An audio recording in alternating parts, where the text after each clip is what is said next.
ಎಲ್ಲರಿಗೂ ನಮಸ್ಕಾರ. Welcome back to my YouTube channel Namma Ruchi ride. ಇವತ್ತಿನ ರೆಸಿಪಿ ವಡಾಪಾವ್.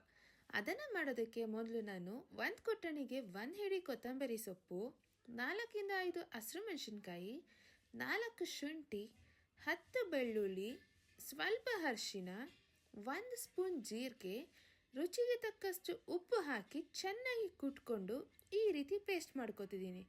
ಇದನ್ನು ಮಿಕ್ಸಿ ಜಾರಲ್ಲೂ ರುಬ್ಕೋಬೋದು. ಈಗ ಬಜ್ಜಿ ಮಾಡೋ ರೀತಿ ಹಿಟ್ಟನ್ನು ಕಲಿಸ್ಕೋಬೇಕು.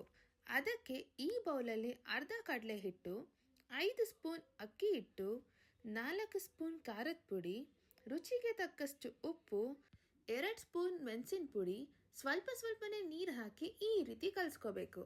ನೆಕ್ಸ್ಟ್ ಒಂದು ಪ್ಯಾನ್ಗೆ 3 ಸ್ಪೂನ್ ಎಣ್ಣೆ, 2 ಸ್ಪೂನ್ ಸಾಸಿವೆ, 2 ಸ್ಪೂನ್ ಜೀರಿಗೆ ಹಾಕಿ ಫ್ರೈ ಮಾಡಿಕೊಂಡು ಪೇಸ್ಟ್ ಮಾಡ್ಕೊಂಡಿರೋದನ್ನು ಹಾಕಿ ಚೆನ್ನಾಗಿ ಫ್ರೈ ಮಾಡ್ಕೋಬೇಕು.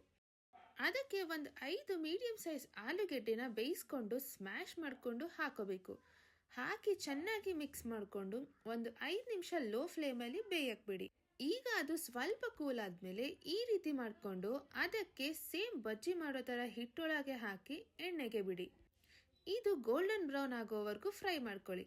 ನೆಕ್ಸ್ಟ್ ಪಾವ್ನ ಸ್ವಲ್ಪ ರೋಸ್ಟ್ ಮಾಡಿಕೊಂಡು ಅದಕ್ಕೆ ಗ್ರೀನ್ ಚಟ್ನಿನ ಹಾಕಿ ಅದ್ರ ಮೇಲೆ ಫ್ರೈ ಮಾಡ್ಕೊಂಡಿರೋದನ್ನ ಹಾಕಿ ಪಾವ್ ಕ್ಲೋಸ್ ಮಾಡಿದ್ರೆ ವಡಾಪಾವ್ ರೆಡಿ.